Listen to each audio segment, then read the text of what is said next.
কি গো মা তুমি এই যে আবার চিংড়ি লই আইলা তুমি আমার এমনি অ্যালার্জি হয় চিংড়ি খেলে তোমার অ্যালার্জি হয়েছে দেখে আমি কি করু আমি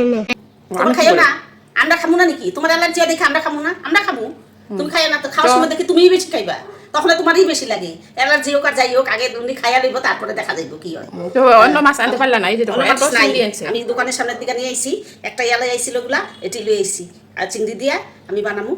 কি বানাইবা তুমি ওই শাকটা দিয়ে একটু শাকে একটু বানাইবা আর কি বানাইবা শাক তুমি দিয়া ঘন্ট বানামু আর চিংড়ি দিয়া তরকারি বানামু একটা মিষ্টি লাউ আছে মিষ্টি লাউ দিয়া বানাও মিষ্টি লাউ এইসব কি কি আছে বার করো আমি মাছটা কাটতে নেই তারপরে দেখা যাইব কি হয় খাওয়ার সময় নিজেই বেশি খাইবো আর আনলেই তখনই জ্বালা ওই যে এতদিন থেকে আমি বাজার যাইনি না ওখানে যে বাজারে যাইতেছি আবার দেখো না কি আনি না আনি ওইটার জ্বালা ঠিক বলেছো দিদি ভাই তো জ্বালা তো হইবই না আমি যেটা খাইতে পারি না ওইটাই তুমি আনবা এতদিন যে আমার শরীর ভালো না তখন তো বাজারে তো হয় নাই কে করবো বাজার আমি ওই দেখছো বাজার করি বাজার করতে পারি না তো আমরা, আর ওই ওই তো করি না। বড় বড় মাছ লাগে তাইলে একটু খুশি হয়ে যায় এটা দিয়ে আর খুশি নাই এটা যে কত টেস্টি মাছ এটা জানে না